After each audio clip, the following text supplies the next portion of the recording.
Again, hello everyone. Welcome to this Hola a webinar. todos, My name is bienvenidos a Tim este Hodges. webinario. Together with Soy Tim Julian Hodges Portilla, we will y be junto con Julián facilitating Portilla the vamos a next 2 hours facilitar discussion. las deliberaciones de On hoy. behalf of the DSI Informal En nombre del Dialogue DSI, Partnership, which is funded by the government of la alianza Norway financiada and the por el European Gobierno de Commission, Noruega thank you for y joining la us today. Comisión And Europea, a very warm welcome to gracias por everyone estar con around the nosotros hoy globe. y bienvenidos a todos, estén donde estén. The title of the webinar is somewhat awkward, but I think El título del webinario es un poco raro, pero trata de temas que pueden ser esenciales en relación con la decisión 16.2 del COP, del CBD. Habla de las implicaciones de las posiciones del COP 16.2 del CBD sobre el mecanismo multilateral para la distribución de beneficios derivados de la información sobre secuencias digitales. Soy Tim Hodges, en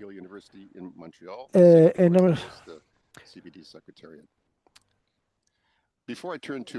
Antes de pasar al fondo y el núcleo del seminario, permítame señalar, quiero hablar de la génesis de de estar aquí.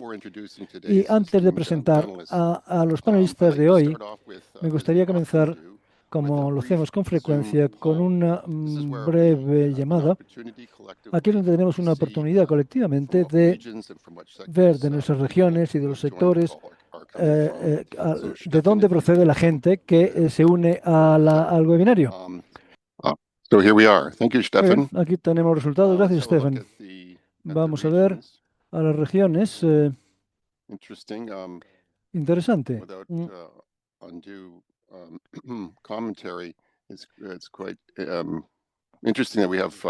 Es interesante que tenemos más participantes de Asia y el Pacífico, más de lo normal. También hay alguno de otro. Me gustaría saber dónde. Y en cuanto a los sectores,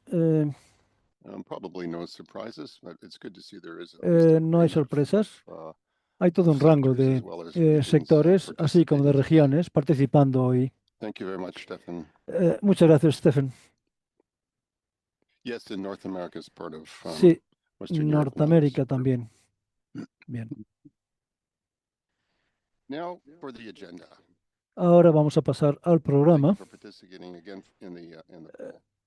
Gracias por participar en la encuesta.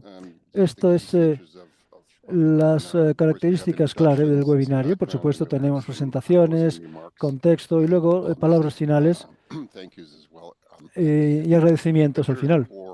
Pero aquí tenemos los elementos nucleares de la agenda y en la primera ronda de discusiones de panel, esta se centrará en los siguientes términos y en el siguiente orden.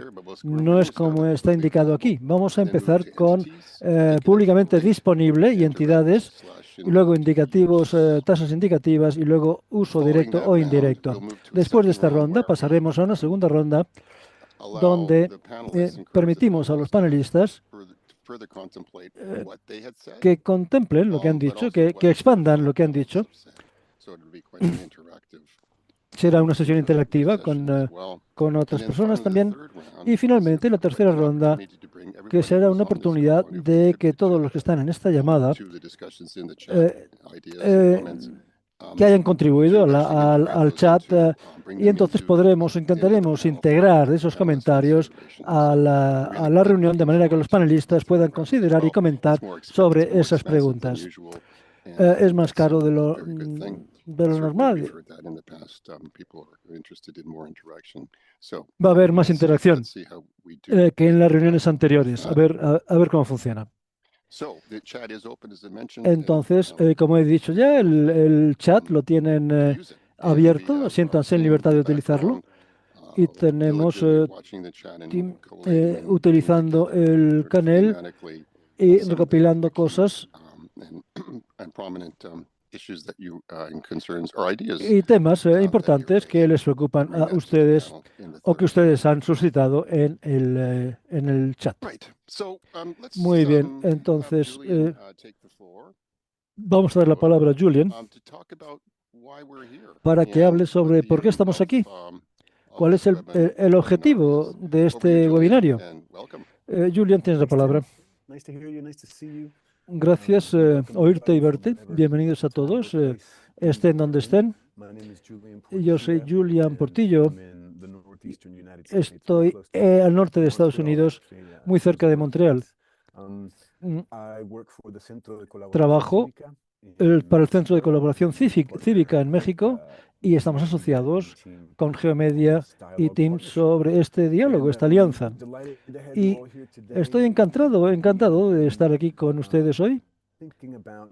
Estamos pensando en este webinario durante bastante tiempo y, por supuesto, el COP16 a 16-12 ha creado todo un hullabaloo. Primero, luchamos por las palabras, luego sobre el significado de las palabras.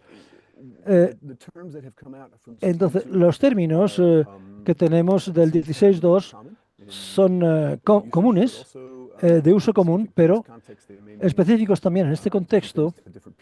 Pueden significar distintas cosas para distintas personas y, por supuesto, esto puede tener implicaciones muy serias para el alcance, quién se espera que contribuya, qué debe contribuir y en qué circunstancias. Los términos que hemos elegido para hoy no es una lista exhaustiva, ciertamente, pero son términos que aparecen repetidamente en conversaciones con muchos de ustedes, a lo mejor por teléfono, con gente de distintos sectores, de la industria, del gobierno, pueblos indígenas y otras comunidades, representantes de las ONGs, el mundo académico, etcétera. Y con frecuencia estos términos aparecen. Entonces queríamos tener la oportunidad de explorar qué pueden significar para quién, cuáles pueden ser las posibles interpretaciones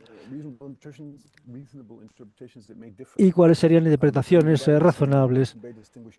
Entonces hemos invitado a una serie de invitados distinguidos con quienes estarán familiarizados y hemos decidido intentar entender qué pueden significar estos términos. Creo que es un buen principio para ahora, de momento. Tim. Sí, gracias. No te vayas porque te voy a pedir que te unas a mí para presentar a los oradores. Stefan, ¿puedes, por favor? Muy bien. Y creo que si es posible, podríamos tener todas las cámaras de los panelistas encendidas para la presentación. Es un poco...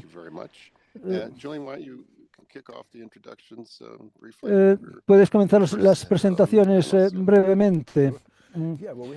Sí.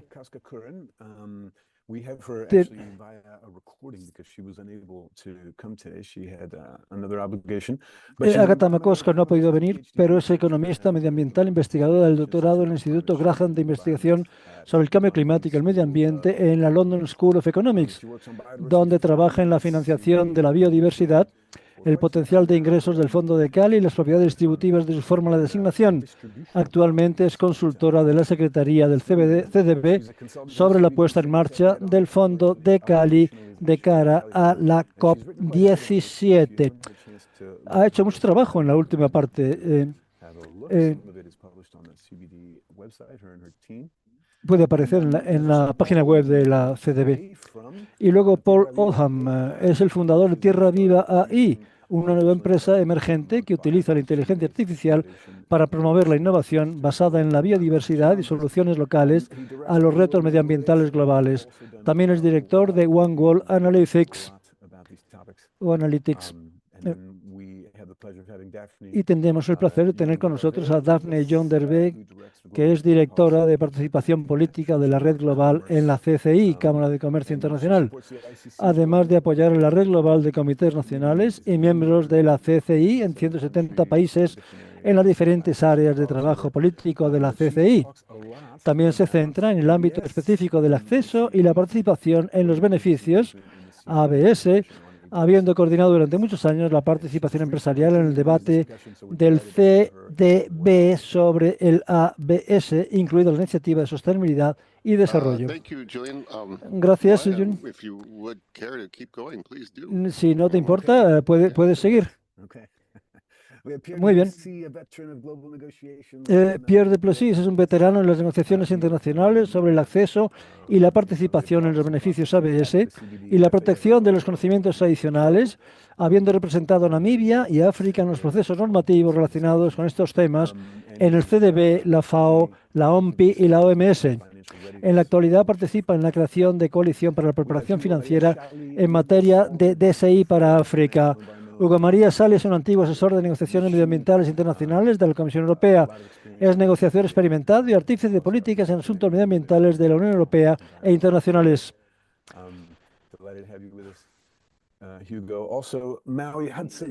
Maui Hudson es profesor y director del Instituto de Investigación de Te Kotahi, así como miembro del Consejo de Local Context, y trabaja en cuestiones interrelacionadas con la soberanía indígena sobre los datos, el biodescubrimiento indígena, el acceso y reparto de beneficios y la reciprocidad en la investigación. Y también tenemos a Marta Lucía Cepeda, miembro de la red científica de la DICI, es directora de transferencia tecnológica en CIPAGE, SAS, una empresa colombiana de biotecnología avanzada surgida de la Universidad de los Andes e investigadora asociada en Corpogen, uno de los principales centros de investigación biotécnica de Colombia, con experiencia en gestión de la investigación en 2 universidades colombianas, tiende puentes entre la biotecnología, la estrategia de propiedad intelectual y los asuntos regulatorios, tanto en el ámbito académico como en el industrial.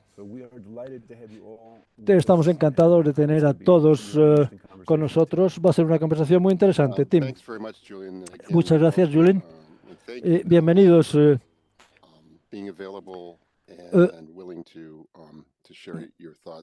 Por estar disponibles y dispuestos a compartir vuestras ideas y vuestras opiniones. Va a ser una deliberación rica. Tenemos un panel notable hoy. Muchísimas gracias por estar aquí. Y sin mayor preámbulo, vamos a tener la primera ronda de las deliberaciones, centrándonos en los términos clave que hemos mencionado anteriormente. Vamos a comenzar con el término disponible públicamente. Antes de dar la palabra a Mary Napta, y lo haremos para cada uno de los 4 rondas, antes de que cada uno de los temas sea discutido por miembros del panel. Voy a pedir que nos den inicialmente unas palabras sobre cada uno de los términos, para darnos una idea del uso corriente de los términos, pero el rango de usos, y para que entendamos cada uno de los términos. Pensamos que sería un buen modo de comenzar las deliberaciones del panel, para dar una idea del rango de posibilidades. Entonces, por favor, tiene la palabra. Sí, hola a todos. Soy Yanavi de Gimedia. También apoyo a Julian y el equipo de CCT, este proceso informal de diálogo. Lo que voy a hacer es compartir con ustedes lo que hemos encontrado, y lo que hemos encontrado sobre términos que, sea en diccionarios o en otros foros internacionales, en distintos contextos, sobre los términos que acabamos de mencionar, incluyendo, por supuesto, disponible para el público. Y nos centramos también un poco en el ejemplo del uso que ha habido en el pasado, donde hubo cierta deliberación sobre el término material y también una investigación sobre el sentido de material. Si es material o inmaterial, recordarán que esto desencadenó una serie de deliberaciones constructivas en las negociaciones del DSI. Entonces, al centrarnos en el término disponible públicamente, esto, por supuesto, tiene que ver con el alcance del MLM y el DSI y el Fondo de Cali. Como ven, En los significados comunes, información accesible u obtenible por el público, básicamente por cualquiera. Se centra en la accesibilidad más que en el uso efectivo. Eso es lo que uno encuentra en los diccionarios y en la práctica internacional con frecuencia se interpreta de forma amplia y está relacionado con información que puede seguir estando a disposición del público, aunque el acceso requiera, por ejemplo, registro, cuentas de usuario, la aceptación de las condiciones de uso o el pago de una cuota. El hecho de que sea disponible al público no quiere decir que no sea de uso restringido. A lo mejor es restringido y eso puede estar sujeto a distintas condiciones, tales como, por ejemplo, patentes. Luego, en cuanto si hay cierta ambigüedad en la decisión 16.2, tenemos que saber qué nivel de restricción es compatible con disponible públicamente. Es necesario registrarse, muro de pago, condiciones de licencia, bases de datos de acceso restringido y cuáles son las posibles implicaciones de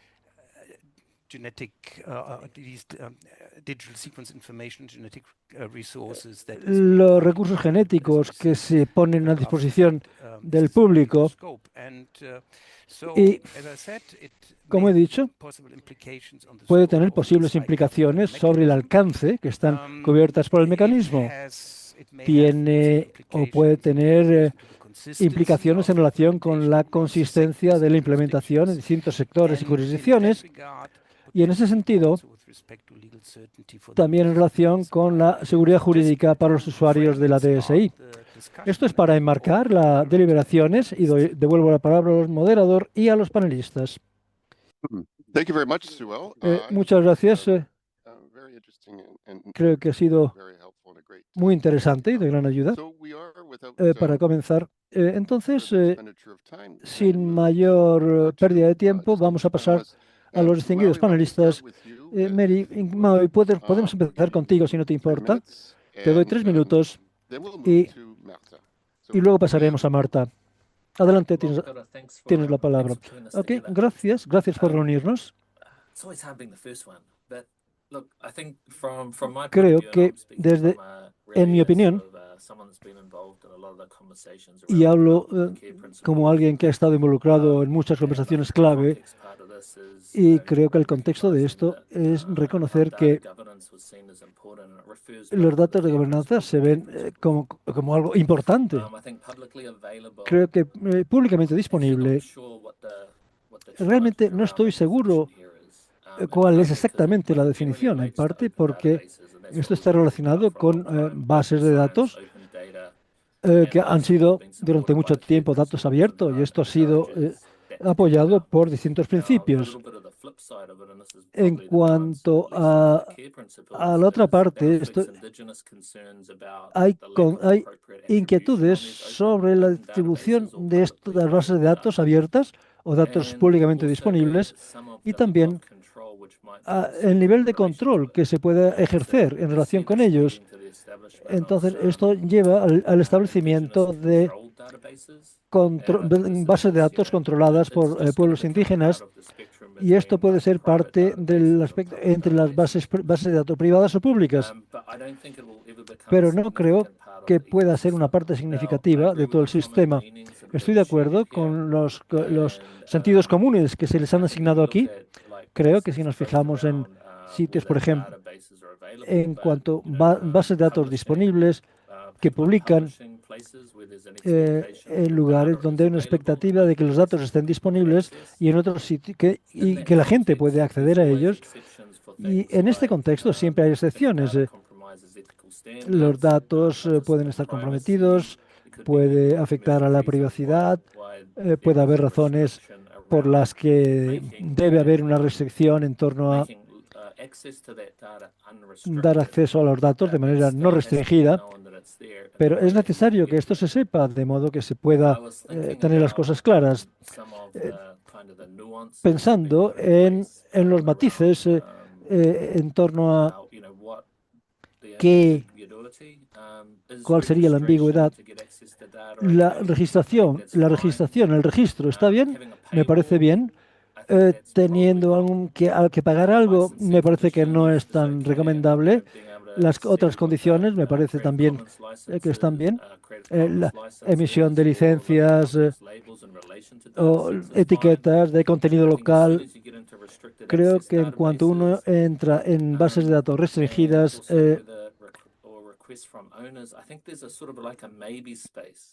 quizá puede ser un espacio posible, y lo digo porque la gente quiere estar involucrada en conversaciones sobre cuál es la senda que nos lleva ahí. Si tú estás controlando la naturaleza, entonces estás controlando por razones privadas. Probablemente tiene que ver con el fondo de Cali. Si estás interesado en que que tu opinión sea más importante, que conduzca a acuerdos bilaterales, entonces eso es lo que va a pasar cuando tratas con los dueños de las bases de datos. Cualquier cosa que esté en espacios abiertos o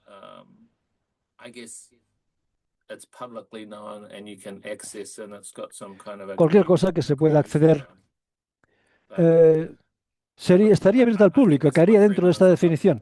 Me parece que he tenido ya mis 3 minutos.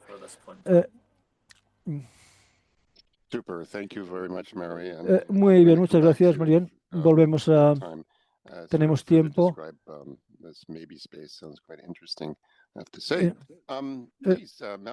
Por favor, Marta, tienes la palabra. Bienvenida. Muchas gracias, Timothy. Creo que Maui ya lo ha dicho prácticamente todo.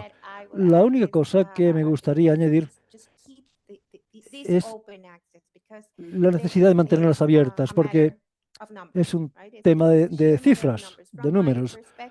Desde mi punto de vista y en mi experiencia, la gestión de investigación que tiene que ver con el DSI, la logística, la parte administrativa, el estar públicamente disponible significa que no hay obstáculos para su uso. Esto permite la producción de nuevo conocimiento que es parte de una cadena de valor, el desarrollo de toda esta información que permite conseguir lo que queremos con el CBD. Y la idea de esto es que estamos produciendo una enorme cantidad de DSI. Y es debido a la naturaleza de esto. En el contexto es necesario analizar miles y miles de secuencias en estos espacios públicos. Se convierte entonces en una especie de autopista donde si hubiera vallas cada 10 pies no sería bueno. La idea entonces sería quizás el hecho de que tenemos que pensar no si tenemos restricciones o si tenemos estos puntos de verificación, sino dónde y cuándo en la cadena de valor.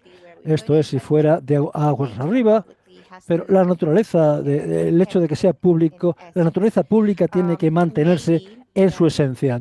Quizás la idea de que esté disponible públicamente también deba incluir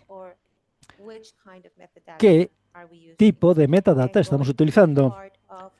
Y yendo a la parte de quién está accediendo, quién está utilizando. Por supuesto, tenemos que tener este tipo de información, pero en la revisión hemos visto que otra posible implicación es pensar cómo definimos este término. No se trata solo de la implementación, sino es una armonización que nos permite trabajar como científicos en distintos sectores y jurisdicciones. es la interoperabilidad de la intercomunicación a través de esta colaboración. Esto es lo que en última instancia va a ayudar a muchos investigadores que están colaborando y produciendo y consumiendo más ideas, pero produciendo al mismo tiempo más conocimientos que también podrían generar estos beneficios a través de la colaboración y la participación. Gracias. Muchas gracias, Marta. Entonces, sin obstáculos, sin trabas. Sumamente interesante. Volveremos a esto. Gracias. También gracias a Maui. No se vayan. Tenemos mucho tiempo para debatir sus ideas y también las de otros. Gracias nuevamente. Pasamos al próximo término, entidad. Creo que la palabra entidad, quizás me equivoque, pero me parece que aparece al menos 3 veces en la decisión, en el contexto de entidad nacional, y hay otra internacional, regionales o subregionales, y también en una nota al pie que habla de entidades anfitrionas. Las dos primeras, que son las que nos vamos a centrar en la recepción y distribución de fondos, y la tercera se refiere al NPTFO, y no creo que eso cause problemas, pero quizás me equivoque. Como lo hicimos en el primer segmento, vamos a escuchar a Suhel, que nos va a decir qué significa este término. Muy bien, gracias. En verdad, concentrándonos en el término entidad, aparece en 2 de los 3 umbrales y también se habla de pequeñas, grandes y medianas entidades, y se torna interesante si pensamos en los significados habituales o comunes. Es un término amplio que comprende a cualquier actor que tenga una existencia clara, diferente e independiente en el contexto de la IDS. Suele incluir a empresas, universidades, institutos de investigación, ONGs, organismos públicos y empresas públicas o estatales. Ese es nuestro contexto. En cuanto a la práctica internacional, es un término amplio, más amplio que empresa o persona jurídica, un término más abarcador, y suele ser interpretado en todo un instrumento jurídico de la misma manera, a menos que se especifique lo contrario. Ahora, si contemplamos la decisión 16.2, hay una posible ambigüedad en cuanto a la cuestión fundamental, que no es tanto qué es una entidad, sino qué constituye la unidad pertinente de responsabilidad, por ejemplo, para la participación en los beneficios. Podría ser una persona jurídica individual, una empresa subsidiaria, una empresa principal, un grupo de empresas o parte de una empresa. Eso no está claro, y en ese sentido hay posibles consecuencias en lo que respecta a las contribuciones que se esperan al Fondo de Cali, de quién, y también en lo que respecta a la certidumbre jurídica. Está la cuestión de la congruencia en lo que respecta a su implementación. Esto como marco para la deliberación. Le vuelvo la palabra al moderador. Muchas gracias. A ver qué nos pueden decir los panelistas. Como mencionamos, Ágata no nos va a poder acompañar, pero ha grabado algunas de sus reflexiones y vamos a comenzar entonces con el video de Ágata y luego pasaremos a Daphne y a Paul. 3 minutos para cada uno. Por favor, Stefan, ¿podrías activar el video? Mi nombre es Ágata Makosa-Curran y me complace participar en esta deliberación. Soy una economista ambiental que está tratando de obtener un doctorado en economía, y también he trabajado en la Secretaría de la CBD trabajando en las posibilidades y las tasas de contribución del Fondo de Cali. Quiero aclarar que estoy hablando en mi capacidad económica y las opiniones que exprese son mías y no reflejan la posición de la Secretaría de la CDB. Trataré de ir rápido Sé que hay muchos oradores. Se me ha pedido que reflexione sobre dos términos: entidad y uso directo e indirecto, que aparecen en la decisión 16.2. Quiero señalar que no soy una abogada, entonces lo que voy a presentar es una perspectiva económica y no un análisis jurídico sobre estos términos, y no tengo una definición clara sobre lo que es una entidad.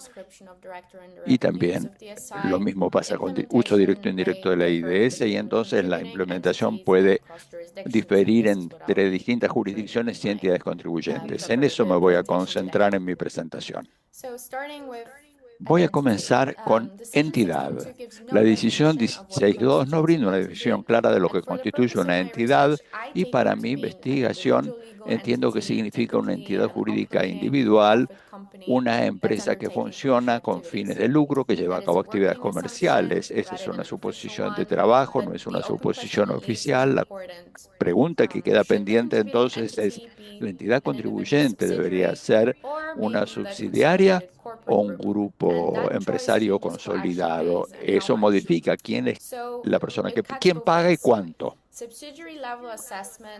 Las evaluaciones subsidiarias respaldan una meta más precisa. Las firmas contribuyen a través de las subsidiarias, que son en verdad las que utilizan la IDS, y no para un grupo que quizás tenga una conexión marginal. Pero también genera un riesgo de minimización. Las actividades relacionadas con la IDS pueden pasar a subsidiarias de que tengan poco lucro o pocos ingresos para reducir la base de contribución. Un patrón muy documentado en el ámbito empresarial. Se produce un cambio dentro del mismo grupo. Ahora, dado que la participación en verdad es voluntaria, la pregunta más fundamental puede ser ¿cómo funciona esto? Según un esquema no vinculante, la no participación puede ser el camino de menor resistencia cuando las empresas no tienen obligaciones jurídicas de contribuir, más allá de cómo esté estructurada la elegibilidad. Entonces, el cambio son estrategias que las empresas necesitarían si hay una presión de algún tipo o incentivo que podría hacer que su participación sea probable. Es una pregunta que va más allá de lo que aborda mi investigación. Para dar un ejemplo concreto, es importante ver cómo está estructurado esto. Tenemos una estructura, un grupo abarca a una empresa principal y a muchas empresas subsidiarias que operan en diferentes sectores y diferentes países. Según una evaluación de nivel subsidiario, ese grupo aparece como múltiples entidades diferentes, y como una evaluación a nivel de grupo es una sola entidad. Cada una de estas interpretaciones tiene consecuencias. La evaluación a nivel de grupo elimina el intercambio dentro y hace que los intercambios abarquen a todas las subsidiarias, pero el riesgo de reestructuración no desaparece. Modifica también el límite, y entonces una empresa podría modificar sus operaciones en diferentes entidades que estén fuera del grupo empresarial, o, por ejemplo, establecer una estructura que la elimine del alcance sin modificar las actividades subyacentes en lo que hace a la IDS.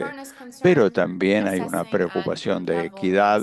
Evaluar al nivel de grupo implica que las entidades subsidiarias contribuirían junto con las que sí tienen una implicación, pero por otro lado, la consolidación hace que los grupos puedan cumplir los umbrales de elegibilidad. La evaluación a nivel de subsidiarias permite un cambio de ingresos y contribuciones, por ejemplo, reduciendo la base de contribución o reestructurando las actividades de IDS en diferentes entidades que estén por debajo del umbral. El riesgo de minimización es real en ambos criterios y tiene diferentes formas según el nivel de evaluación. Y esto vale no solo para los ingresos, sino para la equidad en materia de contribuciones. Tanto la Unión Europea como Estados Unidos utilizan condiciones de afiliación en contextos similares. Las entidades que están bajo la misma propiedad son consideradas como una sola unidad, para impedir que los grandes grupos se reestructuren en unidades más pequeñas para evitar las obligaciones, como por ejemplo mayores impuestos. El Fondo de Cali no tiene una disposición equivalente por el momento e incorporaron una condición similar de afiliación, por ejemplo, al definir a las entidades contribuyentes con alusión a la titularidad común o el control común, y no simplemente por la forma jurídica, es una opción que se podría considerar a medida que avance la implementación. Muchas gracias, Ágata. Valoramos mucho su contribución. Fue más de 3 minutos, pero fue muy ilustrativo. Daphne, por favor. Gracias por acompañarnos. Esperamos sus palabras. Muchas gracias. Muchas gracias, Tim. Y también a Ágata por su presentación. Una apertura realmente muy interesante sobre las unidades pertinentes de responsabilidad, que son un concepto muy importante, y quiero comenzar describiendo el panorama del uso de la IDS en las empresas. La magnitud del uso de IDS a disposición del público es muy diversa y puede cambiar a lo largo del tiempo. En los grupos más grandes, las actividades utilizan IDS que está a disposición del público, y también puede haber otras empresas o divisiones dentro del grupo. Y en estas empresas individuales, ya sea que sean independientes o parte de un grupo más grande, utilizan el IDS en todas sus actividades, quizás, o también puede ser que las utilicen en algunas actividades, quizás algunas de sus divisiones. Entonces, el panorama es muy diverso. Y entonces, teniendo en cuenta esta realidad, ¿cómo se puede establecer la pertinencia y la proporcionalidad a la hora de establecer las modalidades para compartir la IDS que está a disposición del público? Hay que abordar entonces la preocupación por la equidad. Entonces, para ver si nos ayuda el texto de la decisión, el párrafo 2 dice que todos los usuarios de IDS y del mecanismo multilateral deberían compartir los beneficios que deriven de su uso de manera justa y equitativa, básicamente. Entonces, esto implica que la participación en los beneficios implicaría compartir beneficios generados del uso público de IDS. Esto no es técnico, sino que da el criterio, la participación en los beneficios. Y digamos que tenemos una pizza con 4 toppings diferentes, pero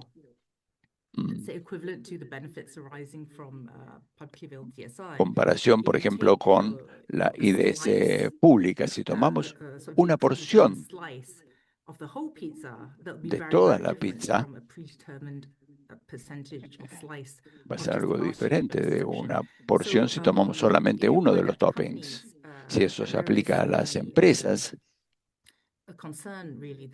se genera la preocupación de que los porcentajes se aplicarían a toda una gama de actividades que no tienen nada que ver con la IDS o con los recursos que se comparten, y entonces no sería algo proporcional. Hay que interpretar esto entonces de una manera que las contribuciones representen una proporción de los beneficios que derivan del uso de IDS de acceso público. También es importante entonces tener en cuenta de qué manera la IDS pública se utiliza en el proceso de investigación según el tipo de investigación que se lleve a cabo. Creo que se me ha terminado el tiempo. Simplemente quería decir brevemente que las consecuencias es que no hay una participación proporcional, lo cual puede generar una menor participación y puede hacer que sea muy costoso hacerlo. Me parece que esa es la repercusión en la vida real que hay que cambiar. Me detengo aquí. Muchas gracias. Gracias, Daphne. La proporcionalidad y la equidad. Muy claro. Muchas gracias. Pasamos ahora a Paul Doctor Oldham, muchas gracias. Gracias, Daphne, por haber hablado claramente, darnos hambre al hablar de la pizza. Estoy de acuerdo con Agatha, en esencia. Cuando trabajamos en lo que se convirtió en la mesa redonda sobre IDS, comenzamos a utilizar el término entidades, porque es un término neutral y también flexible, y no prejuzga un resultado acerca de una entidad contribuyente. Creo que las dificultades que señaló Agatha en cuanto a la dimensión de las empresas tiene que ver con las deliberaciones que empiezan a aparecer ahora en cuanto a temas relacionados con la intensidad del uso del IDS y en particular con la proporcionalidad de las contribuciones de las empresas al Fondo de Cali, algo que está vinculado con la pregunta de la cuestión de la equidad. Además, entonces, de lo que hablaron, de lo que mencionaron Agatha y Daphne, hay instrumentos que nos pueden ayudar a destrabar esta cuestión quizás a nivel de la ONU. Por ejemplo, el sistema de cuentas nacionales que establece los parámetros para la presentación de informes, que quizás sea lo más aburrido que escribí en mi vida, sectores, productos y servicios del Fondo de Cali, donde entro en detalle sobre eso. Pero lo que es interesante sobre el sistema de cuentas nacionales para nuestros objetivos es la manera en que se describen los procesos. Para decirlo en otras palabras, la mayoría de las empresas tienen algún tipo de producción, pero la mayoría de esa producción la llevan a cabo un grupo pequeño de grandes empresas que llevan a cabo diferentes tipos de producción. Y esto se refiere a lo que mencionó también Agatha y también lo que mencionó Daphne. Para encarar esto, el sistema de cuentas nacionales dice que la entidad es un establecimiento que está en un solo lugar, quizás en una sola forma de producción, ya sea enzimas o productos químicos. Y luego viene la cuestión de clasificación de productos y sistemas de presentación de informes, pero creo que la dificultad radica en que, por ejemplo, va a haber empresas de producción que llevan a cabo un cierto tipo de producción y vamos a tener estructuras mucho más amplias también, como grupos, como señaló Agatha. Y eso es más difícil de abordar. Y creo que uno de los temas que surgieron en las mesas redondas fue la cuestión de la IDS y los problemas que están surgiendo, que es la cuestión de la proporcionalidad. Cuando examinamos la manera en que las estructuras empresariales funcionan en el mundo, creo entonces que una manera de abordar esto no es tanto a través de definiciones, sino de instrumentos que se podrían utilizar, que podrían utilizar las empresas para entender la manera en que utilizan la IDS. Por ejemplo, en el caso del Reino Unido, la Unión Europea, para empresas como la mía, por ejemplo, para poder entender cuáles son sus obligaciones en cuanto al GDPR. Creo que lo mismo vale en la Unión Europea y creo que podríamos ver a qué llevan estas decisiones para permitir que las empresas comprendan internamente cuál es el carácter de la utilización de la IDS. Pero teniendo en cuenta precisamente lo que dijo Agatha, en cuanto a bajar a subsidiarias de más alto nivel para reducir contribuciones, me voy a detener aquí. Gracias. Muchas gracias, Paul. Valoramos mucho sus aportaciones y el enfoque para destrabar estos conceptos. Pasemos al término siguiente. Pierre and Hugo to say a few words on this next Quisiéramos escuchar las palabras de Hugo, pero antes de eso, primero vamos a darle la palabra a Suhel para que nos presente algunos de los resultados que se han obtenido en la investigación sobre el próximo término. Adelante. Muy bien. Tasas indicativas es un término que en cierto modo plantea dificultades, como oímos decir a varias partes interesadas. Vamos a ver cuál es el significado común. Se entiende como una tasa de referencia o sugerida que brinda orientación en cuanto a la magnitud y no se refiere a una obligación. En cuanto a la práctica internacional, vemos que en la ONU, en la OCDE, en el ámbito de las finanzas, y vemos que funciona como un parámetro o instrumento de planificación, como una referencia no vinculante que se utiliza para orientación, calibración o negociación y que se suele utilizar para dar forma a las expectativas. En relación al MLM y al Fondo de Cali, la decisión 16.2, la pregunta fundamental quizás sea si se las puede entender como puramente ilustrativas o como parámetros normativos, algo que se torna importante, por ejemplo, cuando se habla de certificados y de la obtención de certificados. Si estoy según una tasa indicativa, ¿valdría la pena, de todos modos, obtener un certificado?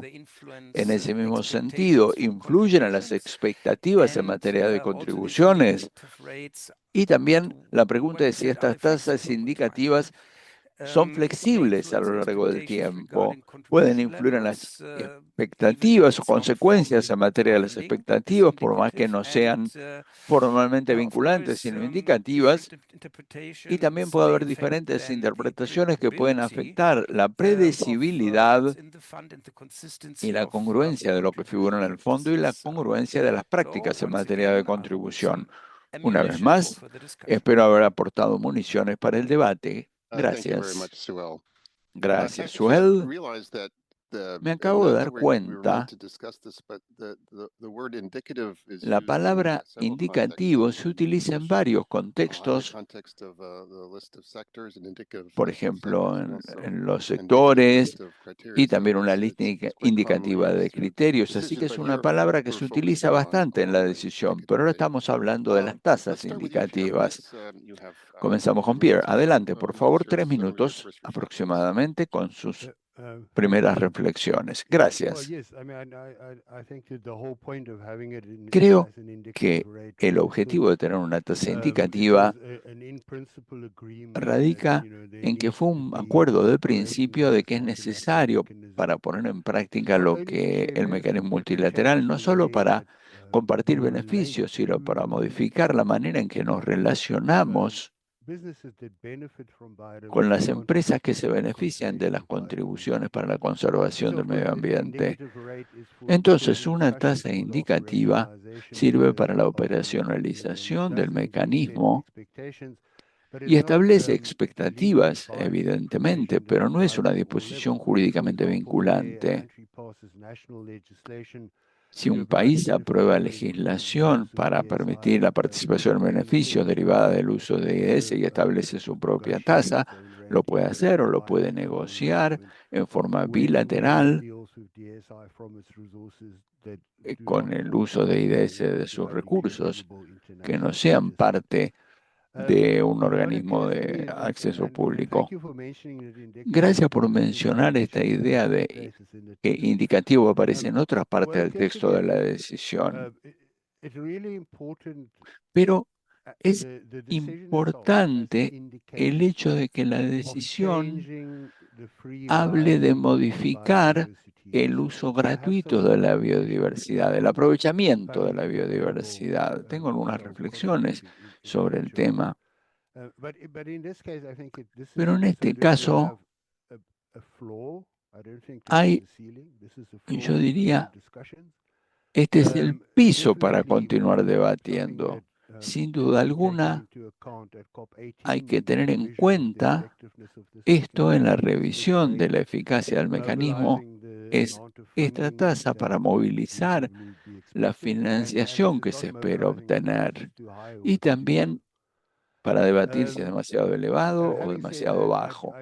Dicho esto, creo que el mayor error que cometió la decisión 16.2 es establecer que la base para las contribuciones al mecanismo multilateral fuese demasiado pequeño, al limitarlo exclusivamente a las grandes entidades y no ir un poco más abajo y distribuirlo en los diversos aspectos de la economía y de la humanidad, porque en última instancia todos vamos a depender de la biodiversidad, no solo para nuestras empresas, sino para nuestra vida. Por ahora me voy a detener aquí. Thank you very much, Pierre. Muchas Hugo, gracias, please. Pierre. Hugo, adelante, por favor. Yes, thank you. I hope you can hear me Gracias. now. Espero que me puedan escuchar. Come as presented and introduced to this panel from background as a negotiator and Tengo regulator. antecedentes como Closed doors negociador negotiations, I y spent years on both regulador, sides con lo of cual this, pasé both años sides, trying to de understand un what things lado can de be estos agreed debates with, what para they don't, entender and qué es trying to lo que translate puede that y into no text puede that aceptar provide la concrete civil empresa society para brindar a conversation. las industrias I y que have la comments sociedad on all civil four lo pueda terms, abordar. Y tengo as Pierre, comentarios sobre los cuatro conceptos, al igual que especially against the Pierre, background that I en have now especial in support teniendo of en the cuenta de CBDC que debate in respaldo drafting an a la evaluation Secretaría de la methodology CBD para for establecer una level of metodología discussion and adoption at para la COP15. So my deliberación y la next is, aprobación en la in COP15. principle, which En interpretation makes the principio me mechanism preguntó qué work? interpretación hace que el mecanismo Which interpretation funcione, generates qué contribution flows interpretación if it genera needs to be flujos de credible, contribución, tiene que and ser which creíble gives business the legal certainty y que without le da a las much empresas voluntary certidumbre jurídica participation en that is cuanto que la mandated by participación decision voluntaria, que 16.2 según la will decisión not happen. 16.2 no So vaya a I think ocurrir. it's right by the organizers to focus on the Creo term que es indicative. correcto que nos centremos en la So you're palabra right, indicativos. Tiene there is razón an Tim indicative sector al list and decir que hay indicative una allocation criteria, mención but those two do de not la palabra pose any indicativo issues. en otros términos, en otros It's right ámbitos, that pero no plantea indicative dificultades. contribution Es rates correcto que las pose tasas de contribución could pose a indicativas problem. podrían plantear un problema. It's among those things where, as a Y es negotiator, uno de los temas en que I como would say, well, I negociador wish one diría, would have not used that word. me habría gustado que no But se hubiese I utilizado think esa is, palabra. from my perspective, Pero desde mi punto de vista, there are two interpretations. creo que hay dos Broad interpretation interpretaciones. that Suhail Una has actually interpretación presented, amplia que which means presentó Suhail, it's just a reference que point, significa can que be adjusted simplemente up or un down punto de depending on the referencia que company's puede self-assessment subir o of bajar ILDS según la levels, evaluación de la and empresa en therefore cuanto a la could include intensidad del local uso del IDS, y I think entonces that la tasa because de of the contribución link variaría. between Creo the que por el vínculo que existe contribution rate entre la and tasa de the contribución certificate issue, y la cuestión de la certificación o del is not really certificado, viable. el término no Because es viable, if you apply that broad porque si se interpretation, the aplica esa indicative, interpretación amplia the del rates término are completely indicativo, variable, las tasas van a and ser there is no legal totalmente certainty that the variables y no contributor habrá has met ninguna its certidumbre de obligation, que se and vayan a cumplir regulatory and las national taxation obligaciones. cannot legislate national Y no se puede measures around legislar las a medidas non-specified nacionales en benchmark. cuanto a un And I think that parámetro no from establecido. that perspective, Creo que entonces, it desde would esa be, I perspectiva, think, logical from the structure of sería the decision lógico, to a go for a través de la narrow estructura de la interpretation, decisión, buscar una because interpretación indicative más in UN language as well, I precisa, will porque put that a little indicativo en bit, el término de can la actually ONU mean a puede fixed provisional significar vote una disposición operative until COP17 fija reviews. que Because let's valga not hasta forget, que se an examine la indicative cuestión en rate la is COP17. complemented Una by tasa an indicativa obligation es for complementada por una COP17 to obligación review that and de la take a decision. COP17 de And the examinar la language doesn't cuestión y say tomar may una take a decision. decisión. It Y actually el says it texto no has to dice take a puede decision. tomar una decisión, And that dice goes debe against tomar the una background where decisión. Y negotiators esto se hizo teniendo really en cuenta que los knew in the night negociadores when this decision sabían was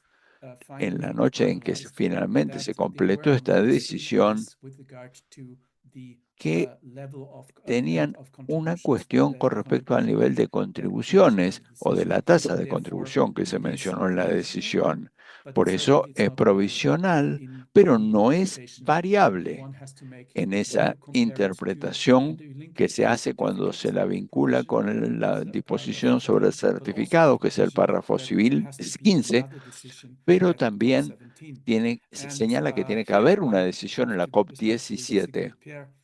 Y no estoy de acuerdo con Pierre, esto puede subir, pero puede bajar, porque creo que hay muchos argumentos que dicen que en algunos sentidos que esas tasas son muy altas. No voy a entrar en el debate en ese momento. Entonces, algo que se necesita, sin duda,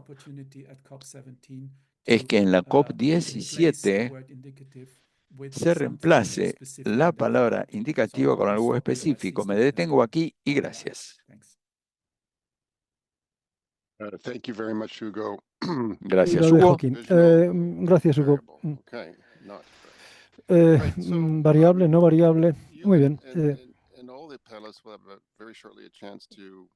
Todos los que han tenido la oportunidad de ampliar la deliberación del primer examen de los términos, espero con ilusión que esto ocurra. Pero ahora vamos a pasar a los términos directo e indirecto. Me parece que aparecen 3 o 4 veces en la decisión, tanto en el contexto de beneficios y usos. Creo que es el último el que puede ser más problemático. Bueno, suficiente. Vamos a Isasuel a ver qué es lo que significa esto. Sí, muchas gracias. Este es mi favorito. Quizás el más pegajoso. La diferenciación entre directo, uso directo e indirecto. Como se dice correctamente, está relacionado con los beneficios a distribuir en relación con sectores o también entidades que están activas en sectores, sea directa o indirectamente. En cuanto a los significados comunes, directo se refiere al uso o beneficio inmediato, mientras que indirecto está relacionado con efectos mediados o en fases posteriores.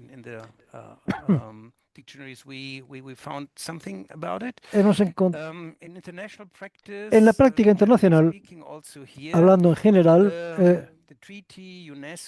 el Tratado de la UNESCO reconoce que pueden surgir beneficios a través de múltiples actores y formatos de aplicación. Tenemos el tema de aguas arriba, aguas abajo, no se ha resuelto todavía. Indirecto en otros contextos, por ejemplo, en términos de carteles. Tenemos también la idea de posibilidades, posibles efectos, lucha contra el blanqueo de capitales. Indirect está vinculado también a trazabilidad, propiedad y cambio del control del cambio en relación con cadenas de suministro, gestión, gobierno medioambiental. Sigue definido en relación con aguas arriba y aguas abajo. Fijándonos ahora en el 16.2, las fronteras entre el uso directo e indirecto no están definidas. No hay un límite definido para la causalidad o la atribución. ¿Hasta dónde se extiende lo indirecto? ¿Es solo la cadena de valor identificable o incluye también contribuciones más remotas en las que la DSI constituye uno de los muchos insumos o aplicaciones y adiciones de valor? Por ejemplo, si se utiliza como referencia. Y en cuanto a las posibles implicaciones, una vez más, el alcance de los usos y los actores cubiertos puede variar en función de la interpretación del término indirecto. Existen diferencias significativas en la forma en que se interpretan habitualmente los términos uso, beneficio, directo, indirecto en los distintos sectores. Como consecuencia, existen diferentes significados de la forma en que se interpretan habitualmente. Los usuarios pueden tener dudas a la hora de determinar si sus actividades quedan relacionadas con el medio. Muy bien, muchas gracias. Ha sido muy interesante como base para la discusión. Tenemos ahora dos panelistas que van a hablar. Volvemos a un vídeo de Ágata y luego Dafne tomará la palabra. Y en términos de justicia y proporcionalidad, debo pedir perdón a los panelistas. Como habrán oído que Ágata parece que toma más de 3 minutos. Nuestra intención no es restringir a nadie. Creo que vamos a tener suficiente tiempo más adelante. Stefan, por favor. Voy a pasar al uso directo e indirecto, que es el área donde hay más incertidumbre y donde las precauciones de la industria son justificados. En el análisis, el uso directo se refiere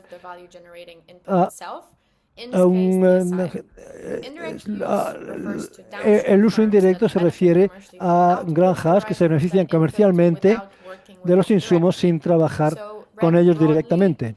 Entonces, ampliamente, la inclusión de usuarios indirectos en la decisión 16.2 puede ampliar la elegibilidad más allá de los que tengan una conexión significativa, lo que no es lo que se quería, pero el texto, tal y como está escrito, no dice nada. Voy a dar un par de escenarios que ilustran esta idea. Primero, tenemos el equipo de laboratorio que crea un problema. El fabricante está aguas arriba, aguas abajo. Luego viene Pharma, Biotech. El equipo depende de cómo se define la palabra indirecto. Y un contribuidor de aguas arriba contribuiría más que otros sectores, pasando el coste de la contribución a los agricultores de aguas abajo, que entonces pagarían 2 veces por el mismo uso. Mientras que esto puede ocurrir en la práctica, es incierto porque depende de las estructuras, pero la posibilidad existe. En segundo lugar, una versión más extrema, hay un producto directo, a lo mejor un aditivo, que el comprador no es responsable. No creo que esto refleje la intención de la decisión, pero es exactamente el tipo de lectura que la redacción actual no aclara. Indirecto podría ser interpretado como afectando a cualquier actor aguas abajo. Y finalmente, ¿dónde nos deja esto? No creo que haya una respuesta fácil, pero tengo 3 opciones. Lo más oportuno sería quitar indirecto. El equipo already existe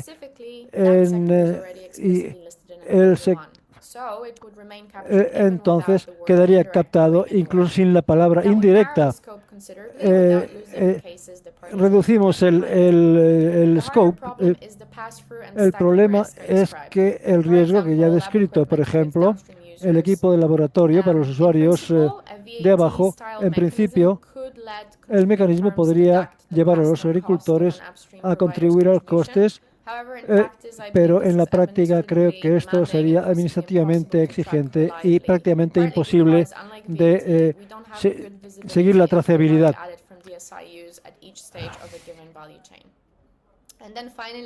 Y finalmente, la tercera opción, definiciones del sector, o tener definiciones más claras que pueda llegar a limitar quién está en el alcance, pero no resuelve dónde está la responsabilidad.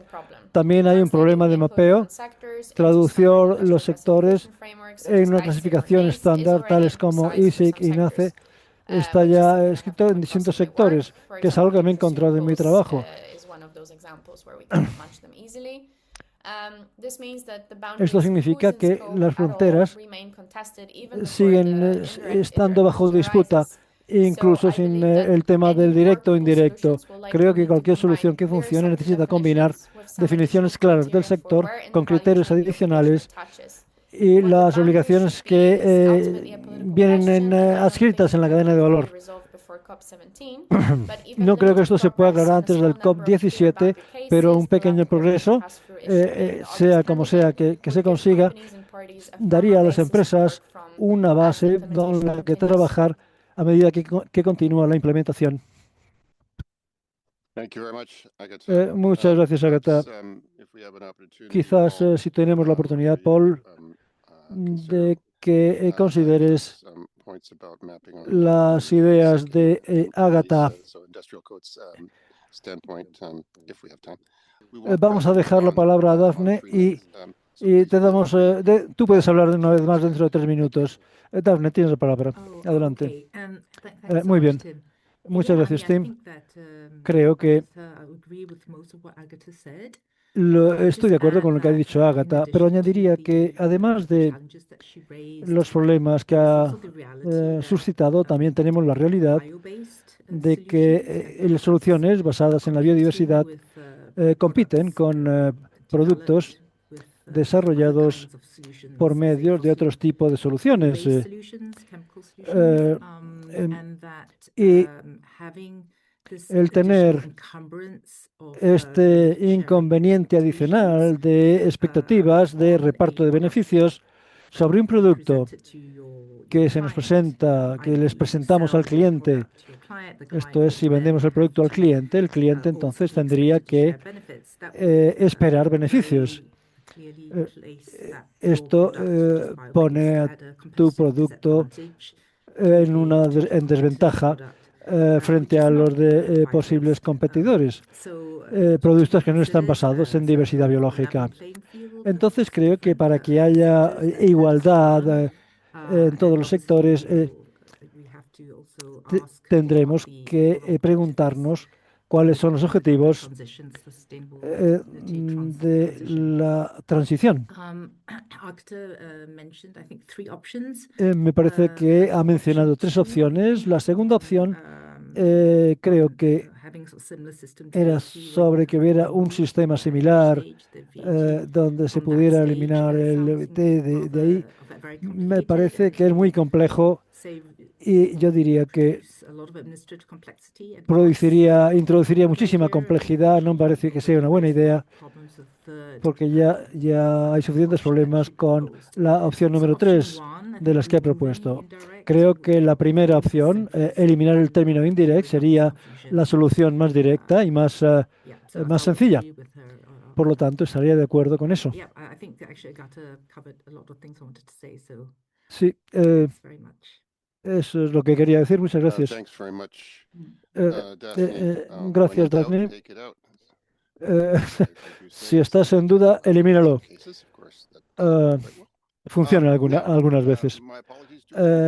Mis disculpas una vez más. Estamos en tus manos. No es problema.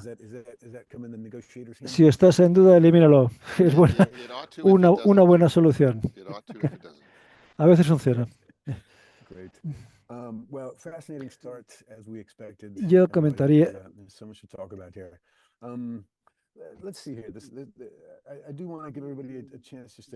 Quiero dar a todos la oportunidad de hacer algún comentario y por supuesto, tenéis la libertad de responder a la pregunta del modo en que queráis, no del modo en que yo diga. Sí, hay un par de puntos de vista generales que hacen referencia a la noción de la noción de equidad. Tiene que haber acceso equitativo al uso del DSI. Entonces aquí, fundamentalmente, este mecanismo debe contribuir a aumentar la capacidad en todo el mundo de utilizar el DSI. Eso es una idea con la que me gustaría dejaros. Y ahora tenemos también el tema de hasta qué punto necesitamos definiciones y podemos asegurar que al menos el espíritu del mecanismo permanece. Todavía no hay mucha claridad y es precisamente porque la gente duda basado en la ambigüedad que está incluida en el sistema. Marta, I'm afraid you're the only one left here, although others will be free to comment on this as well in the third round. Tendremos otra oportunidad de comentar en la tercera ronda, pero tengo curiosidad por la tensión entre el acceso no limitado hasta el punto de que algunas bases de datos se pueden utilizar libremente. Entonces surgen las preguntas de dónde está la diferencia entre licencias y restricciones en bases de datos disponibles públicamente. Y por otra parte, también el tema de dónde exactamente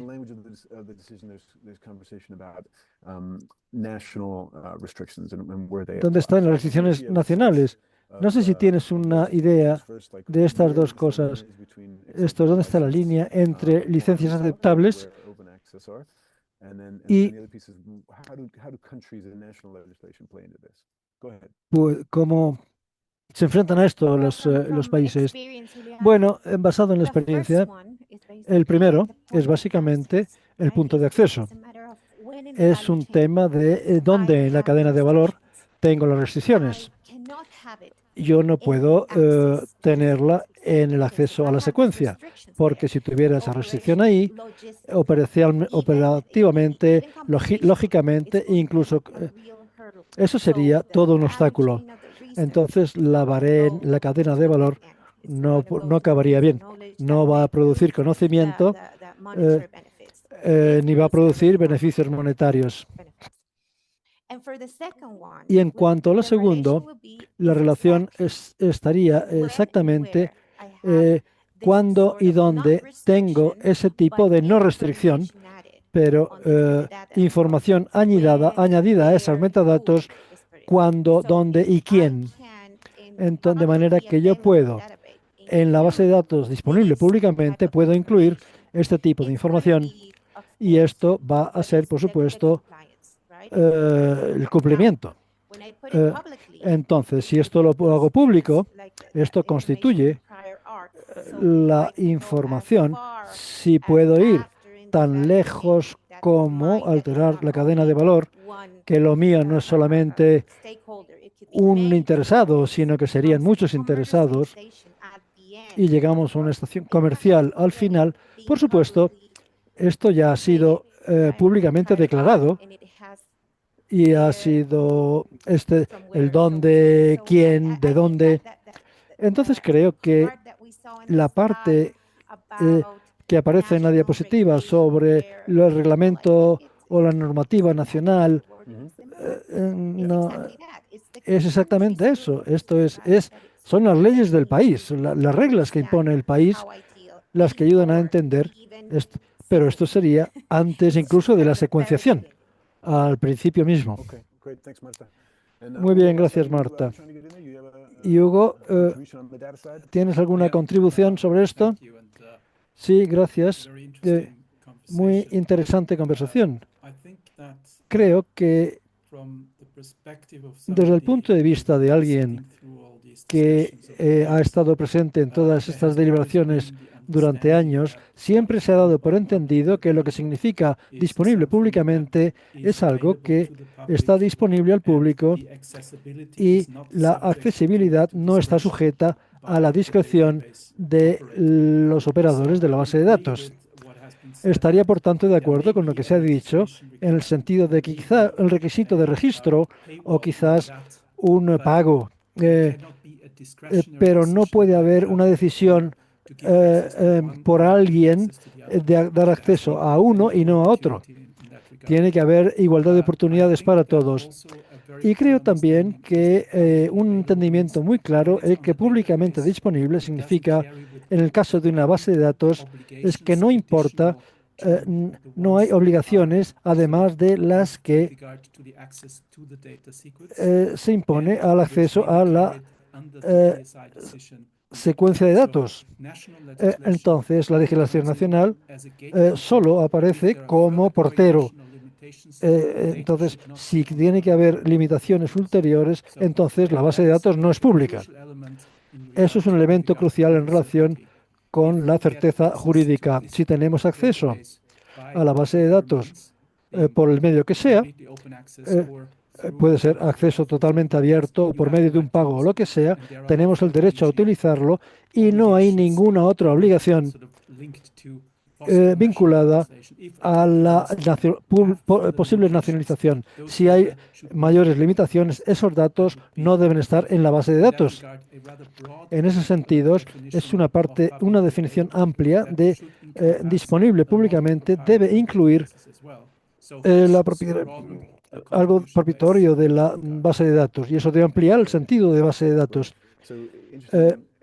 Muy bien, interesante. En la parte no discriminatoria hay un contraste con las bases de datos privadas, donde el dueño tiene la discreción sobre quién accede y quién no. Mientras que aquí, mientras pague, puede acceder en la otra, en la pública. Muy bien, otra cosa sobre los datos.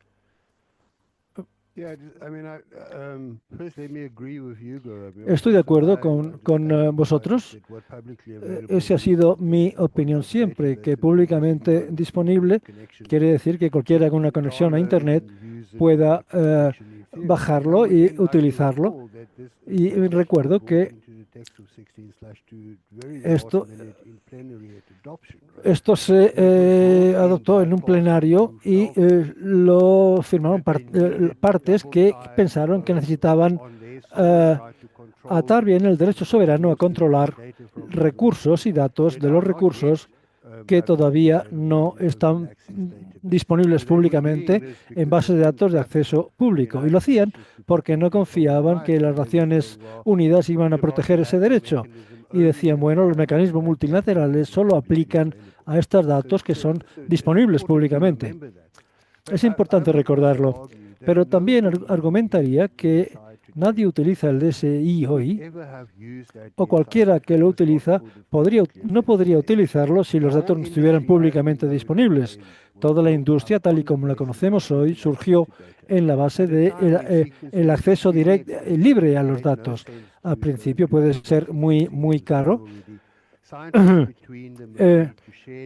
pero los científicos acordaron compartir datos y concentrarse en la secuenciación. Y tenemos que aprender de eso. Cualquiera que argumenta esto y dice, no, yo solo utilizo mis datos privados y no me importa si tengo copias de otros DSI. Tengo copias que han estado ahí durante años y que ahora están en mi colección privada. No, esto es incorrecto.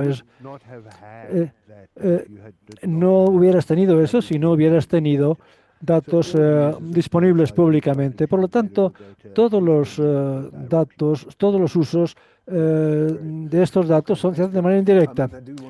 Muy bien, muchas gracias. Y me gustaría saber algo que ya hemos mencionado anteriormente.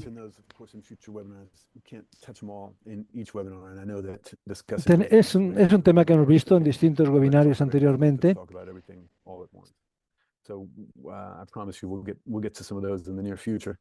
Os prometo que volveremos a hablar de este tema en el futuro.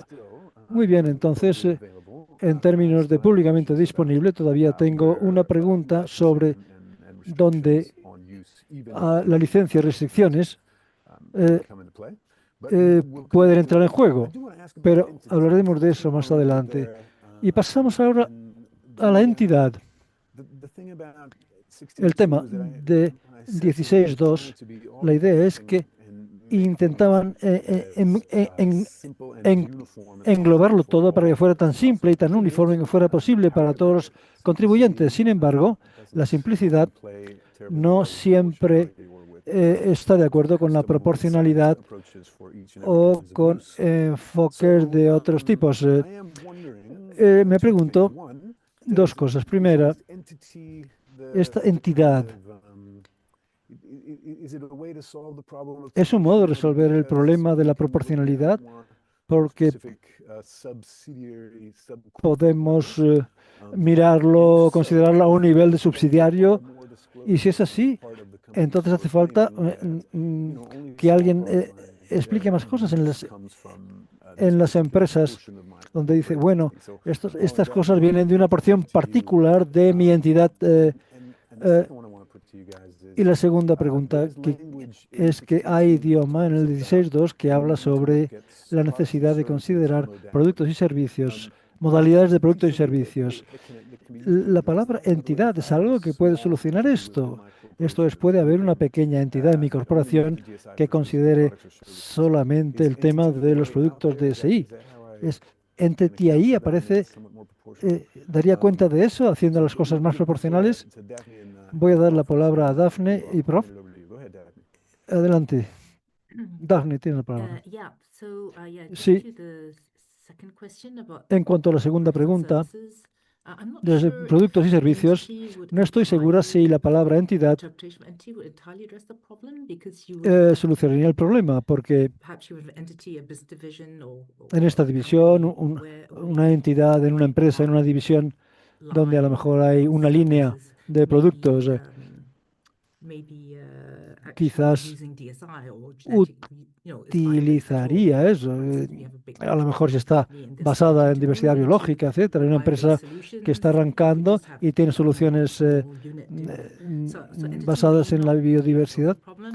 Entonces, la palabra entidad ahí no resolvería el problema. Sin embargo, si nos fijamos en otros términos, quizás podría utilizarse si se aplica junto al concepto de pertinencia.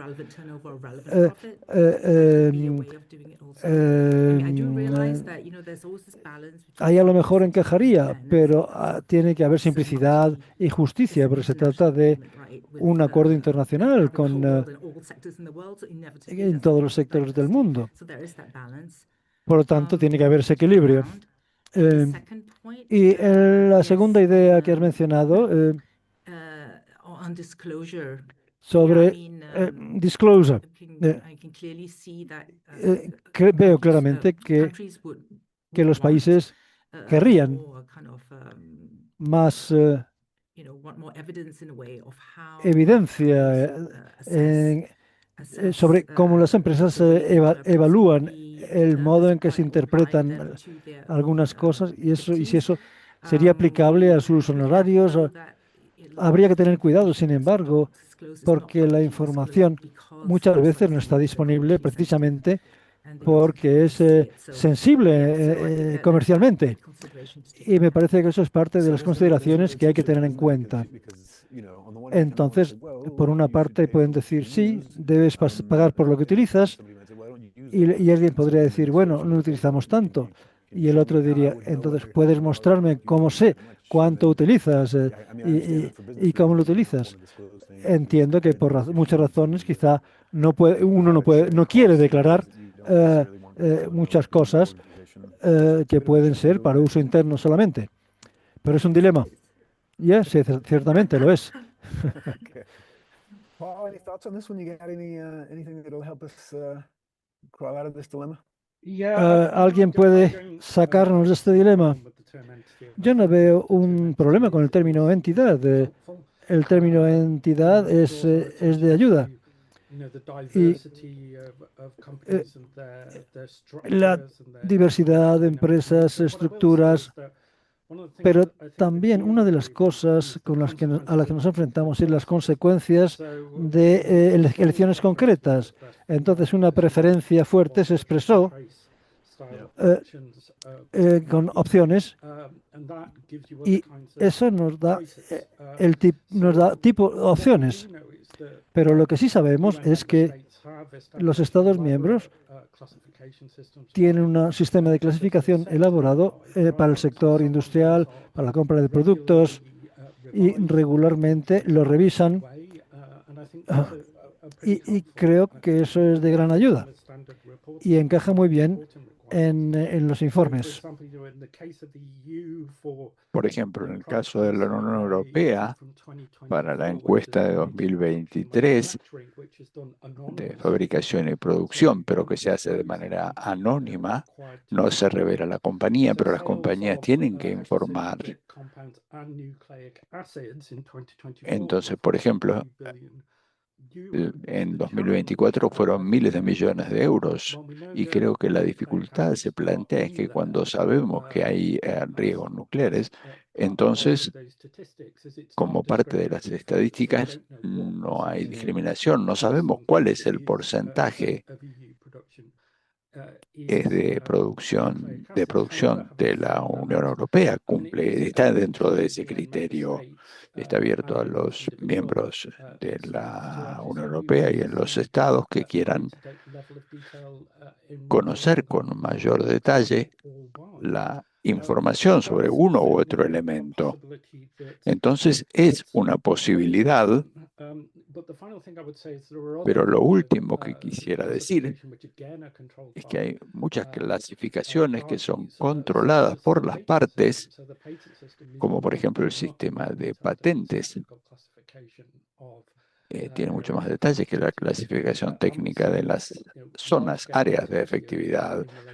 Vamos a ver mucha actividad sobre IDS que entra en la dinámica de las empresas. Usted dice que la cuestión de las patentes es más detallada que la IDS, porque Ágata señaló que eran un poco limitados en materia de IDS y que el uso de las patentes cabría mejor. Sí, para aclararlo, estamos hablando o tratando cosas diferentes.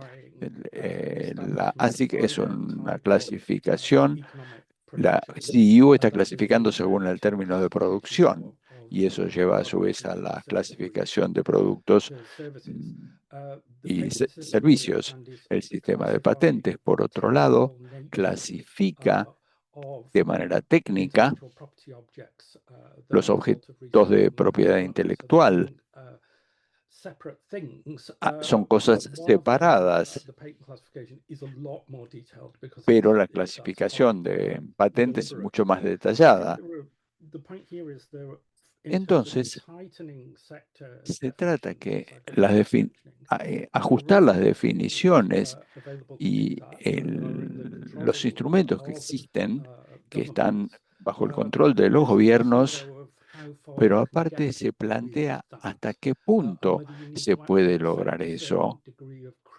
Y hay que aceptar ciertos criterios, porque si no vamos a volver al sistema de rastreo y seguimiento. Gracias.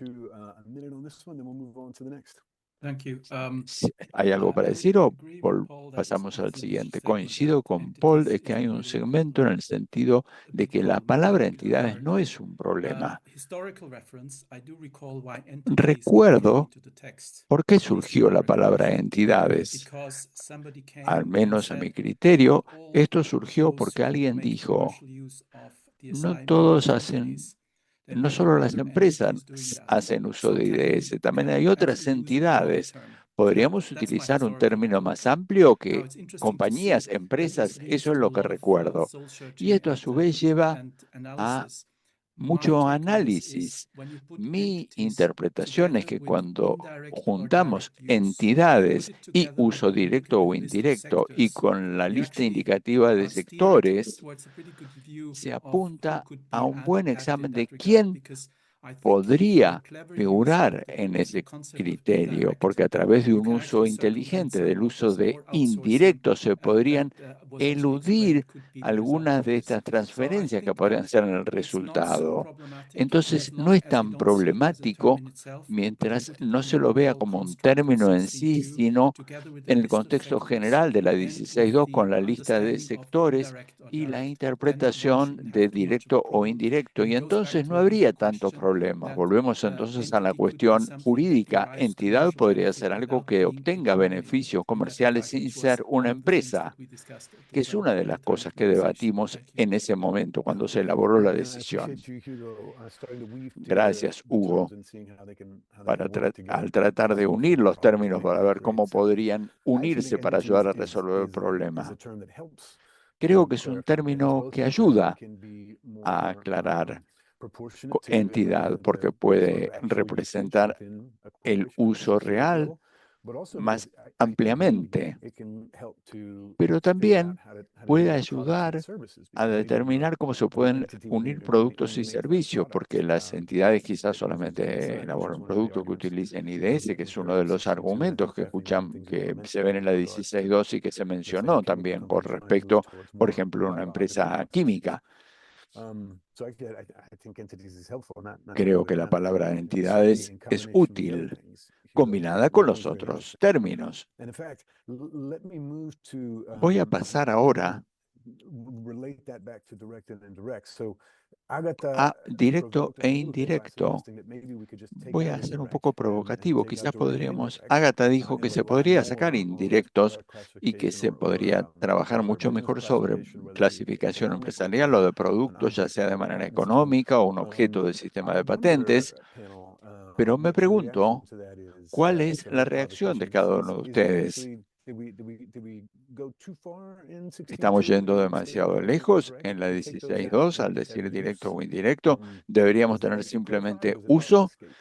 ¿Se aclararía o se oscurecería el concepto? Voy a comenzar con Phil. ¿Qué es lo que piensa con respecto a la idea de Agatha de eliminar el concepto de directo e indirecto y hablar del sector? Creo que ya se mencionó que el concepto de indirecto es complicado si implica que hay que ir ascendiendo en la cadena de valor. Quizás se podría desplazarlo o aclararlo. Y la segunda pregunta era, perdón, si quitamos directo o indirecto, pasamos a sector, entonces, sí, creo que si hablamos de sectores, creo que el mecanismo se basa en la puesta en marcha del uso, que debería ser la empresa misma que usa la IDS. Pero creo que la mayoría de los sectores, como quiera que se lo defina, algunas de las empresas de esos sectores quizás no estén utilizando IDS de esa manera. Entonces, el enfoque por sector debería ser objeto de una gestión delicada, sin presumir que la mayoría de los sectores van a estar utilizando directamente IDS. Esa es la advertencia que haría yo sobre el uso del término sector. No hay un enfoque perfecto, evidentemente. Habría esta alusión a quién está utilizando y cuál sería la contribución proporcional. Me pregunto también, en cuanto a la interdependencia entre los términos, quizás nos podría aportar una mayor claridad. Hugo, creo que lamentablemente la oración que se mencionó, si se la quita, eso no se aplica a las negociaciones multilaterales, sino todo lo contrario. Habría que incorporar palabras. Ese es el origen de algunos de los problemas que estamos abordando. Creo que en verdad una formulación como directa o indirecta tiene que interpretarse en el sentido de que los redactores de la decisión estaban pensando en algo que era un uso activo y deliberado, que no lo hace la entidad propiamente dicha, volviendo a la palabra, y no me parece que lo podamos extender a beneficios posteriores pasivos. Creo que es una reflexión importante que tendríamos que hacer. ¿Cuál fue la intención? ¿Puede decirlo nuevamente, por favor? No podemos extenderlo a lo previo o lo posterior. Sí, se lo puede extender.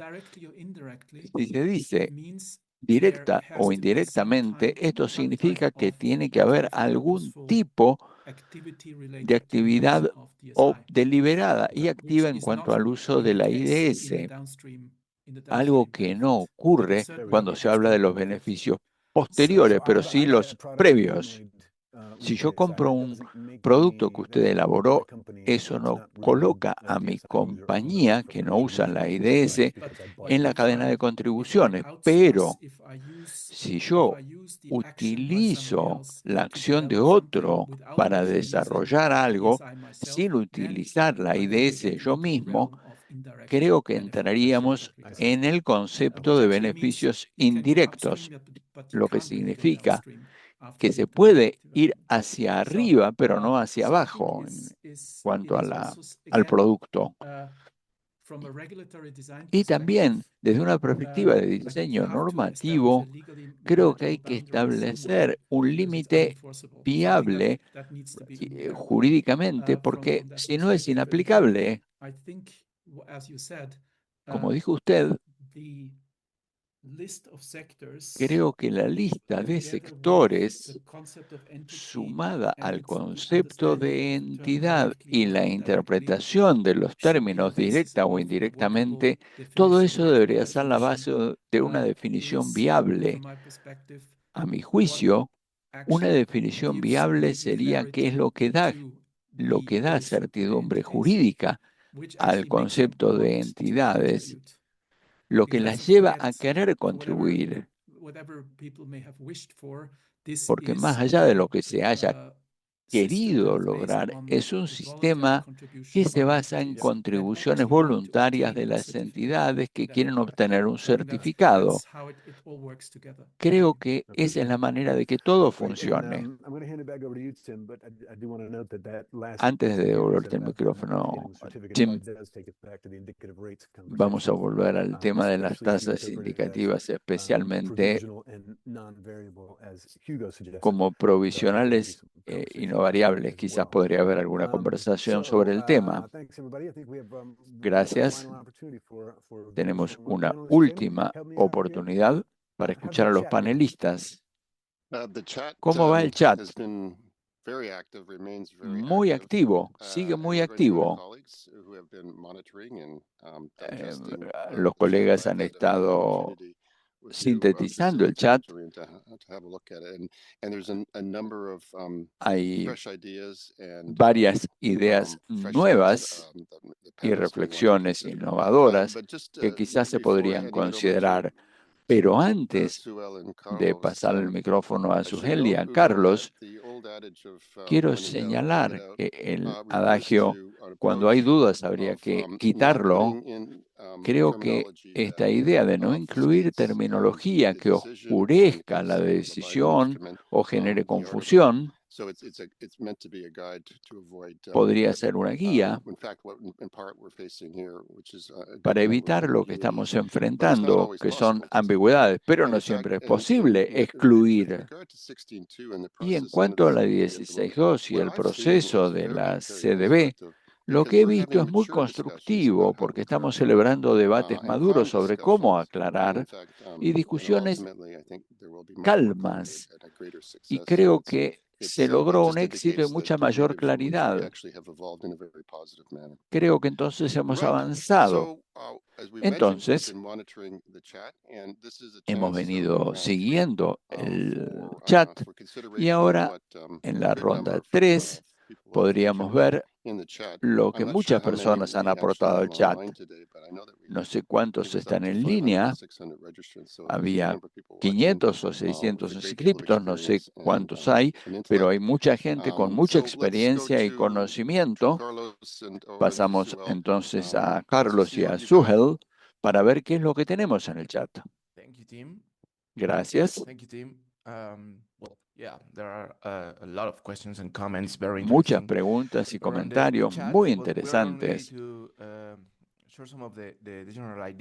Vamos a referirnos a algunas de las ideas y preguntas generales que quizás nos ayuden a seguir avanzando en este debate. Ante todo, La pregunta que se plantea es cómo puede el mecanismo multilateral garantizar que el acceso a las bases de datos abiertas permita una participación equitativa en la innovación, capacidad y la infraestructura sigue estando concentrada en un número reducido de actores. ¿Cómo puede el mecanismo ayudar a que sea equitativo y abierto en general? También hubo una pregunta. En otros foros, la IDS en el dominio y el dominio público, ¿cuál es la diferencia? ¿Hay un problema con el dominio público?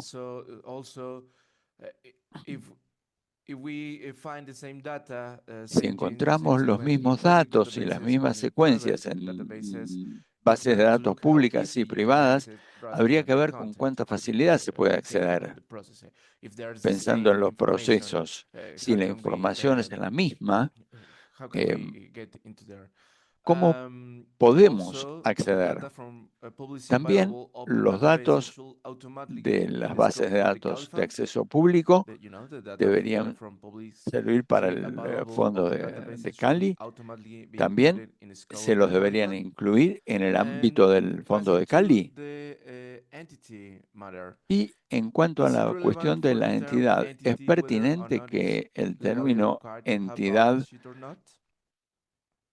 incluya la necesidad de tener un balance? Y si las partes ya tienen acceso a la información pública de las empresas, ¿eso podría ayudar a aclarar la cuestión cuando estamos viendo dónde se genera el valor y de qué manera se podría ayudar a las partes y al sector privado a establecer esta correlación? En cuanto al término indicativos, el uso del término indicativos es una manera de justificar la tasa para compartir algunas de las ideas. Esos son los dos temas principales.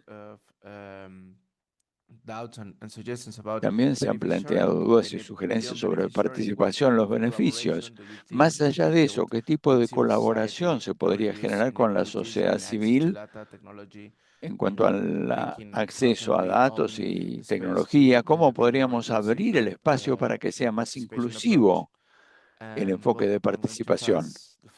Ahora le voy a pasar la palabra a Suhel para que comparta algunas ideas sobre tasas indicativas y uso directo e indirecto. Para no sobrecargar a los panelistas, además de lo que dijo Carlos, que recogió y señaló, yo diría que ahora veamos lo que Carlos señaló y luego pasemos a la segunda ronda. Gracias. Creo que es una buena idea que segmentemos. Lo que ha señalado Carlos es muy rico. Hay muchas ideas. Lo que yo propongo es que planteemos esto para que todos los panelistas respondan a una o más de las contribuciones que señaló Carlos.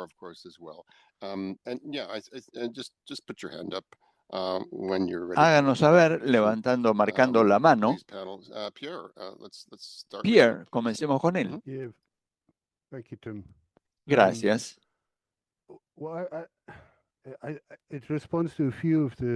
En respuesta a algunas de las observaciones que planteó Carlos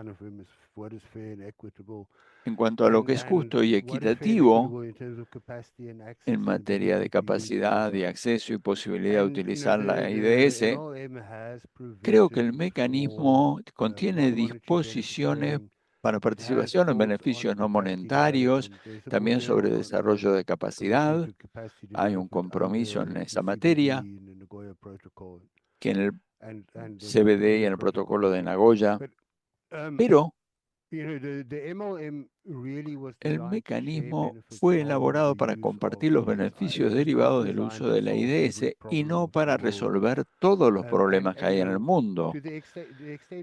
Y en la medida, en que se pueda garantizar la equidad y la justicia, eso no se rige por el mecanismo para recolectar dinero y compartirlo. En cuanto al uso y la conservación y las personas que cuidan la biodiversidad. Sí, es una preocupación, por ejemplo, que África no tenga mucha capacidad para utilizar su propia IDS, pero esa cuestión no es algo que fue incluido en los objetivos del MLM. No es un problema en materia. El problema es algo que hay que abordar en forma paralela y complementaria.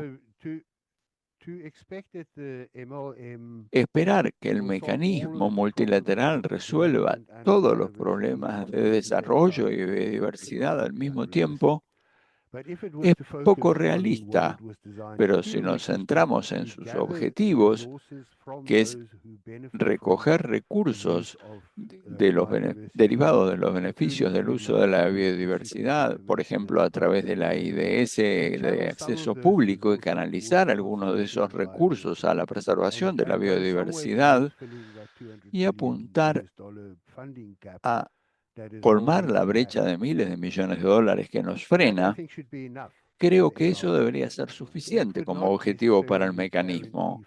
No garantizaría ni la equidad ni la justicia. Hay otras cosas que lo pueden hacer y en verdad muchas de esas cosas quizás no se puedan resolver a través del mecanismo multilateral. Habría que resolverlas a través de un enfoque bilateral. Y creo que me voy a detener aquí. Pierre. Gracias. Go to Suel, Antes de pasarle la palabra a Suhel, el artículo 10 del protocolo de Nagoya se incluyó en el chat. No digo que lo vayamos a debatir en cuanto a su viabilidad y utilidad en el contexto de la IDS.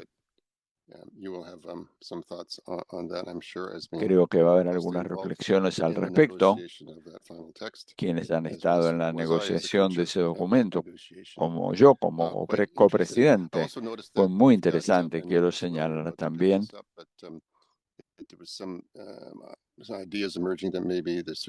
Hay algunas ideas en el sentido de que el certificado de cumplimiento podría ayudar para avanzar. Quizás Paul quiera señalar algo al respecto. Adelante, Suhel, por favor. No quiero disparar una serie de muchísimos aspectos. Quizás podría plantear dos en orden de magnitud. En primer lugar, cuando se trata de directo e indirecto, sí, quizás habría que hacer una vigilancia de propiedad intelectual, vigilancia y seguimiento, porque se dijo, por ejemplo, que el uso de la IDS podría ser exitoso comercialmente, pero casi todos tienen algunos derechos de propiedad intelectual, en casi todos los casos. Entonces, se podría también utilizar la aplicación de la propiedad intelectual como una manera de resolver la cuestión. Algunos dijeron que la lista indicativa de sectores sería, por ejemplo, muy reducida porque la biotecnología es muy amplia. Tendríamos que examinar nuevamente esta lista indicativa de sectores, por ejemplo, incluyendo la PI como solución. Y la otra cuestión más amplia es que hubo muchas deliberaciones sobre confianza. ¿Podemos generar confianza? Y algunos dicen que la claridad y la certidumbre es clave para generar confianza, en particular para la industria. Y en ese sentido, el certificado de cumplimiento es obligatorio Habría que simplificarlo y tendría que ser más específico para cada producto y debería brindar una especie de autorización global, evitando también reclamos paralelos o superpuestos. Y quizás Paul, como el primer contribuyente, tendría que compartir algunas opiniones en cuanto a qué debería implicar un certificado y también si se lo debería ampliar gradualmente. Creo que con esto tenemos bastante para digerir. Gracias. Muy sucinto y muy amplio también. Voy a ejercer cierta discreción. Creo que la idea de que le preguntemos a todos los panelistas que quieran aportar algo por última vez, quizás vamos a subrayar algunas de las reflexiones iniciales y reflexionar sobre lo que apareció en el chat. Quizás 1 o 2 minutos, 1 minuto en realidad para cada uno, y luego vamos a tener que terminar. Hagamos así. Gracias por la idea, Julián. Marta, por favor, para comenzar. Sí, estoy de acuerdo. No hay confianza sin voluntad. Tenemos que buscar una solución simple y elegante. Y cuando se habla de la API, recuerdo lo que dije antes. Con el acceso abierto y la base de datos de acceso público, todo esto pasa a ser parte de la cuestión anterior. En el momento en que hablo de la API, puedo tratar de esclarecer de dónde derivan los beneficios y las contribuciones e identificar, cabe esperar, a las entidades y apuntar a los objetivos que tenemos, es decir, fortalecer el fondo de Cali para lograr lo que necesitamos. Muchas gracias, Marta. Hugo. Can you hear me? ¿Se me escucha? Sí. Estaba un poco, tenía un mensaje que me confundió en la pantalla. Muy brevemente. Coincido con Pierre en que el Fondo de Cali y el mecanismo multilateral no pueden resolver todas las cuestiones relacionadas con la participación en los beneficios en la IDS. Está relacionado con un elemento específico, a saber, brindar recursos financieros adicionales para la creación de capacidad y la participación en los beneficios del uso de la IDS. Y creo entonces que el mecanismo necesita decisiones adicionales en la COP17 y después de eso creo que las cosas van a quedar mucho más claras. No me parece que tratar de modificar totalmente la 16.2 sería una muy buena idea. Creo que tratar de aclarar un par de cosas podría ayudar, pero eso se puede hacer, por ejemplo, si se sigue trabajando en la lista de sectores, se toma una decisión, por ejemplo, sobre las tasas de contribución, y si luego se vincula eso con el mecanismo multilateral, se contará con un mayor incentivo para que las empresas contribuyan. De eso se trata en ese sentido. Gracias. Muchas gracias, Hugo. Nos quedan 2 minutos en este webinario. Voy a tener que detenerme aquí, pero antes de apagar las cámaras, quisiera que todos los panelistas enciendan las cámaras para poderles dar las gracias mirándolos a los ojos. Valoramos muchísimo el hecho de que nos hayan acompañado hoy con su gran experiencia. Y esto ha sido sumamente concreto y constructivo y pragmático. Nadie ha perdido la capacidad de innovar y el grado de ambición sigue siendo alto y realista. Muchas gracias entonces por habernos acompañado hoy. Antes de finalizar, quiero también dar las gracias a los intérpretes. Sin su ayuda quedaríamos sumidos en la ignorancia, así que muchas gracias por su colaboración. Un pedido más a todos. Cuando apaguen el webinario, cuando cierren el webinario, les pedimos que dediquen unos segundos para responder a esa encuesta sobre cómo podemos mejorar las cosas. Así que muchísimas gracias a todos. Les deseamos buen día, buenas tardes, buenas noches y adiós, hasta luego y au revoir. Muchas gracias.